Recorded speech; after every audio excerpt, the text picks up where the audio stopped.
Clips of the week are back, and we got a lot of different clips to look into today, including Peterbot explaining why he will not duo with Cold, different pros giving their opinion on whether or not they would duo with MrSavage, and so much more. Real quick before this video starts though, please subscribe to the channel if you guys are new, as we try our best to upload daily competitive content for you guys, and I'm pretty sure we're literally less than 10 subs away from 113,000 subscribers. If you guys want to support me even more, the best way to do so is by using code KDOG in the Fortnite item shop. We're trying to hit 1,000 users on code KDOG, so if you want to help me out with that, I greatly appreciate it. Without further ado though, let's get this video started with Peterbot explaining why he wants to duo with Pollo instead of somebody like Cold in Agers.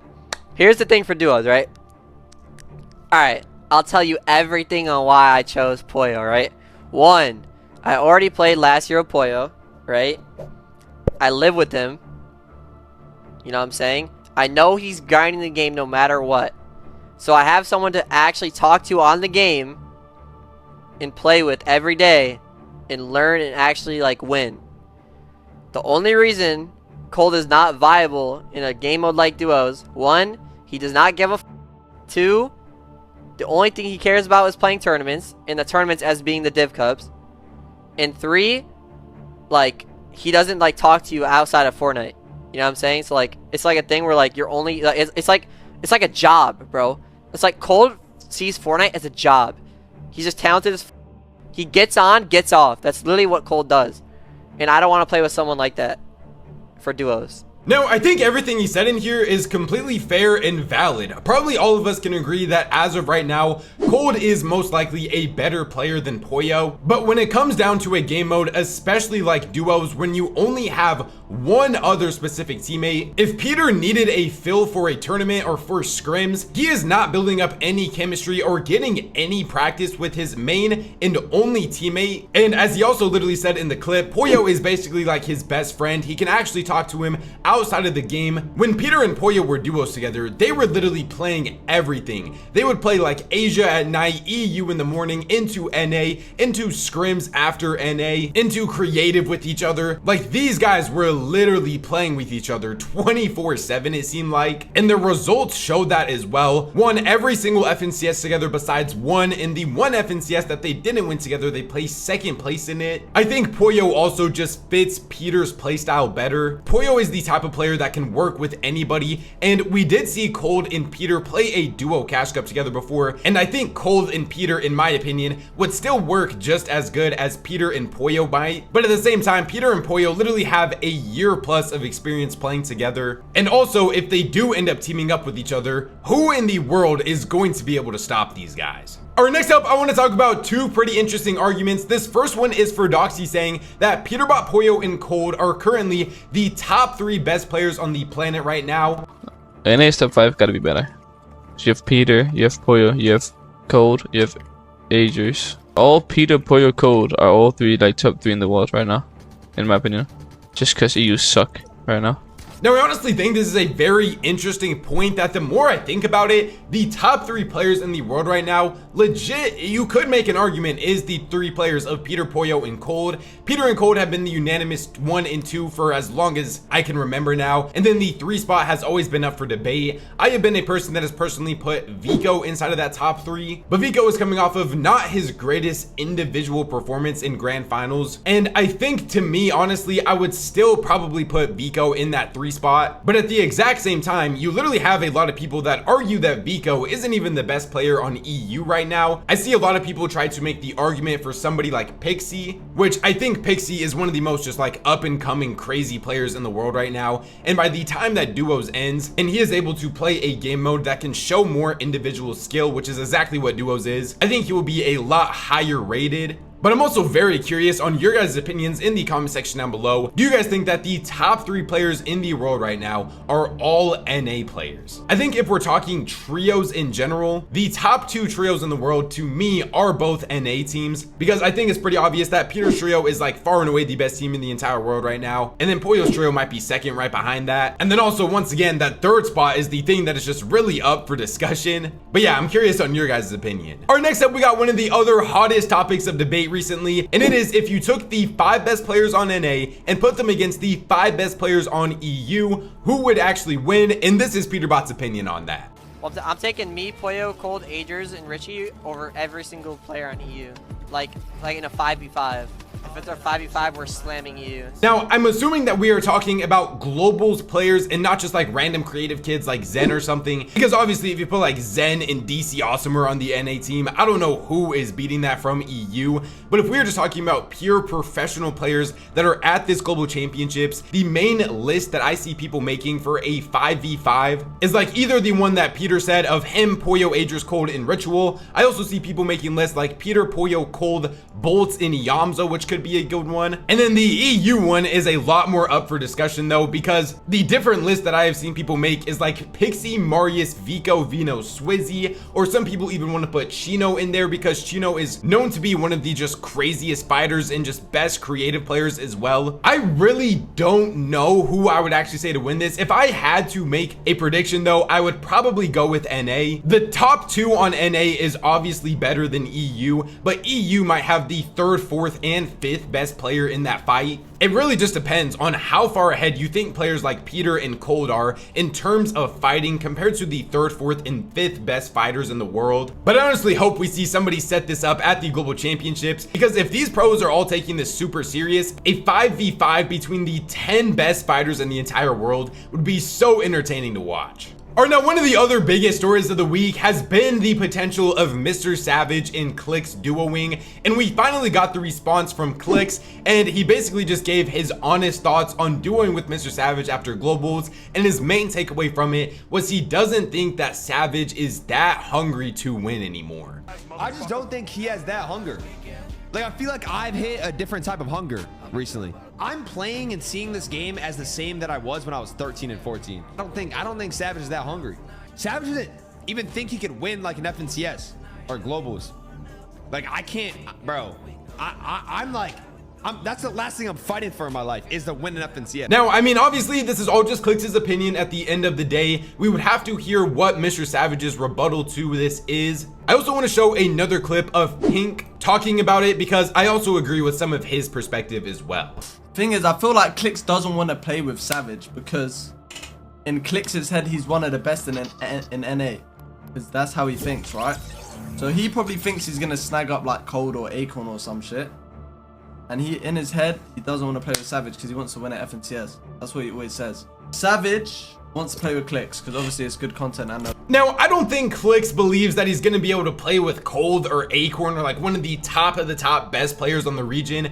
But I think Clix does realize that he does have better options than MrSavage. And I was saying this in my video a couple days ago when we originally talked about this. MrSavage's best option is probably going to end up being Clix, but Clix's best option is not going to be MrSavage. And that is obviously no disrespect to Savage or anything like that. Just at the current points in their career, Clix is clearly the better player. And as Clix even said in the clip, MrSavage not even believing that he can potentially win an FNCS anymore kind of just throws out Clix's whole philosophy on what he has been grinding for pretty much over this entire year. We all know that pretty much his main last goal that he wants to achieve in this game is potentially winning an FNCS. And if he plays with MrSavage, for as fun as the content would be, I think a lot of us can agree that they are most likely never going to be real FNCS contending threats. And I mean, we also got this clip right here of Pink, Vino, and Flixie talking about MrSavage and saying how he is just playing to play and he doesn't really have any real passion for comp anymore. does Savage really not care about comp now? That's right, done. Well, you think he's just doing it just for the stream content? I don't think he cares. So he's just playing to play. I could be wrong, but I don't think he really cares. No. Now, obviously, I can't read Savage's mind or anything like that, but I feel like to me personally, after I saw what his reaction was to qualifying for the global championships, I don't think I can say he has no real passion for comp Fortnite. Obviously, his passion is nowhere near where it was a couple of years ago, where he was like a top of the top pro on EU every single season. But I think at the same time though, it's also valid for pros like Pink, Clix, and others to be concerned, as MrSavage has quite literally just retired out of nowhere nowhere a couple of months ago, and especially when you're playing a game mode like duos, like earlier when I talked about with Peter and Pollo, you are only relying on one singular person. So say you spend a whole season duoing with MrSavage, building up that chemistry, you guys placed like top 5 in grands when you needed to place top 3 to qual to globals, and then you're super confident going into next season, and then out of nowhere MrSavage is like, nah, I'm done, I'm retiring again. I see their perspective on why it could potentially put them in a difficult situation.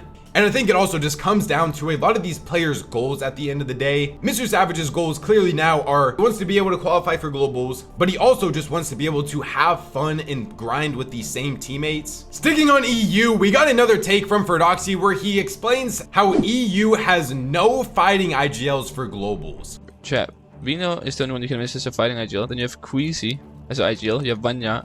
Those two are not fighting IGLs, like at all. And then you can go like City or whatever, but that's not a fighting IGL either. Tay's not a fighting IGL either. You got no fighting IGLs in EU besides Vino and like maybe Pix and me, I guess.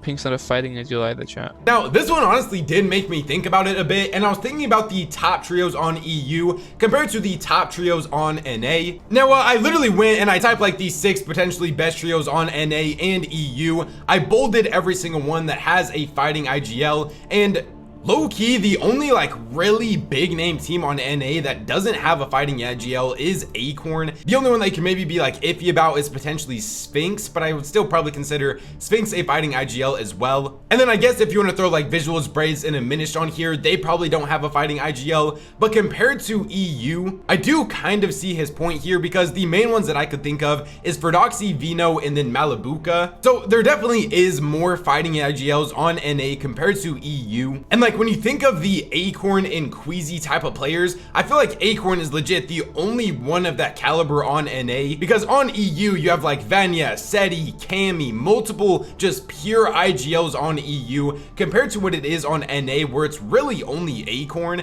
unless I'm forgetting somebody, and I would love if you guys could let me know in the comments down below. But yeah, this is also a really interesting discussion. Alright, next up I want to talk about Clix explaining how Peterbot can be sneaky and why he doesn't think he will ever give him genuine advice. Peter invited me for 1 week straight before landing boxcars to figure out how I trade. And I was shitting on him, and then he got better, and then it was going even, me and him back to back. And then he announced that he's landing right next to me. He will never tell you the truth about how to win. He'll tell you some shit to benefit himself. Like, that's every single player. Like, I'm not gonna tell someone how to win. That's in my competition. That's why BloodX coaches one Europe team and then one NA team, me and Cammy. Now, the whole comments of this tweet are literally just flaming Clix saying what does he know about winning and how is he in a position to give advice about winning. You have to admit, Peter kind of played Clix like a fiddle here. He learned how he search traded over and over and over again. But like even in grand finals, the main thing that a lot of people talk about is Clix didn't even really search trade. But like at the same time, Fortnite is a game that you're playing for hundreds of thousands of dollars for. These guys are your competition at the end of the day. And especially when you are two of the top trios going against each other, I feel like that just kind of makes sense that a lot of the time you're not going to want to share your strats or give advice to help your main competition out, especially when they're not like best friends or anything either. Let's talk about how Peter is actually feeling before global starts, and does he actually believe that he has a real chance to win? Think you're winning globals? Yeah, I actually do. I'm actually really confident. We played crazy in the fucking Cash Cup. First time landing there. I really like, I don't know, I just love like the entire spot in general. It's really nice. Now, in this clip right here, he pretty much talked about every single positive thing that they have going for them right now and didn't really list any of the negatives. Like the main glaring issue that they have is quite literally arguably one of the best EU teams landing on them in Venya, Pixie, and Marius. He honestly hasn't really seemed concerned at all with Venya's trio contesting him off spawn. There is a real chance that they could potentially just split this drop spot entirely, but I also wouldn't be surprised if they do fight for 12 out of 12 games. Obviously, I am currently leaning towards Peter's trio to win that off spawn fight, but after a week where I just saw Tayson 5-0 Ferdoxy off spawn, I really don't know what I should be believing. Do I currently actually think Peter is going to win this global championships? I think it is going to be very difficult, and if he does win it, it might be one of his most impressive wins of all time. As of right now, I have him around that top 7 range. All right, finally, I want to show a clip of Peter after he actually won the first Div Cup of the season, where he said, "We don't need mythics. I am the mythic." Doesn't matter. We don't need to land mythics. We don't need to land Yo, mythics. chill. Bang. Are you saying Polo? Bang. Are you saying Polo and them have mythics and they're still not? Bro, Yo, I am the mythic, bro. Put the guns down. I am the mythic. Yo, that is hard on my life.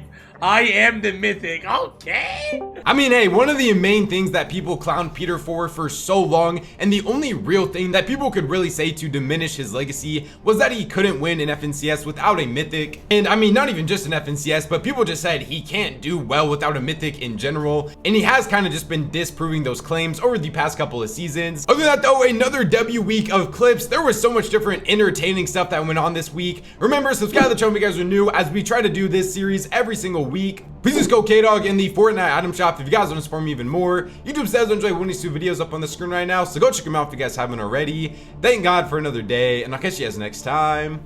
Peace out.